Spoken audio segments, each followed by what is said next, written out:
Hey, Rob, just obviously make a blockbuster move like this.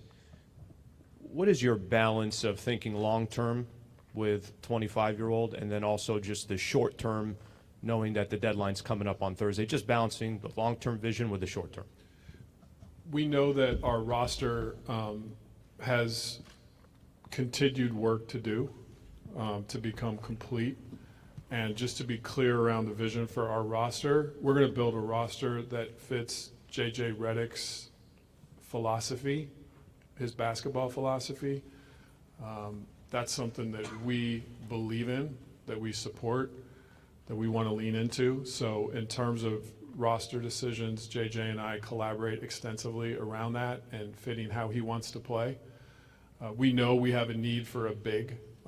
The market for bigs right now, leading into the last 2 or 3 days of the trade deadline, is very dry. There's just not a lot available. So maybe we'll be able to do some stuff around the margins. I would say in terms of a big move for that position, it's probably more realistic that that would be something that comes in the off season. But Luka will be at the center of that as we build for the long term. We want to format a team that fits JJ's coaching style and his strengths and his needs to help us win a championship with the other people that are also on our team right now who are going to be a big part of that winning as well. But your question was about long term, so I'm speaking more to long term. Luka, I know you had about 13 games as a teammate with JJ in Dallas, and just wondered what that was like for you, the relationship that you formed, and then your thoughts about playing for him as a coach. Yeah, I mean, first of all, he couldn't move at all, so it wasn't. No, but it was a great relationship. I really respect him.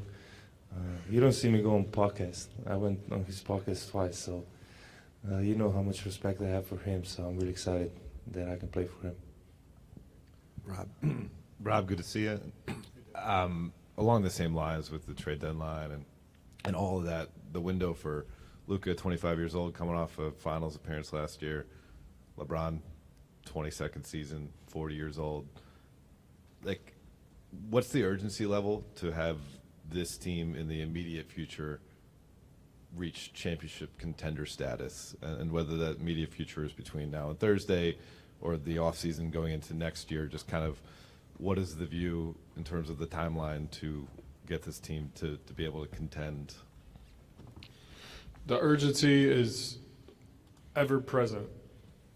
From the first day I started taking this job till I sit in the chair right now, there's always an urgency to win championships. That's what the Lakers set out to do. That's the expectations of our fans, and we're going to put in the work to constantly try to do it. At the same time, you have to be realistic, and if there's not a championship big on the market right now, I can't wave a wand and create that opportunity. We'll continue to work and look for areas that we can complete and fill out the roster. But as we saw with this trade, it takes 2 teams. But we'll continue to build. Luka and I spent some time yesterday up in my office just talking about the players on our roster he's played with and kind of what he sees as sort of short-term and long-term needs. And I think we'll continue to have those basketball discussions and get this roster to a championship level.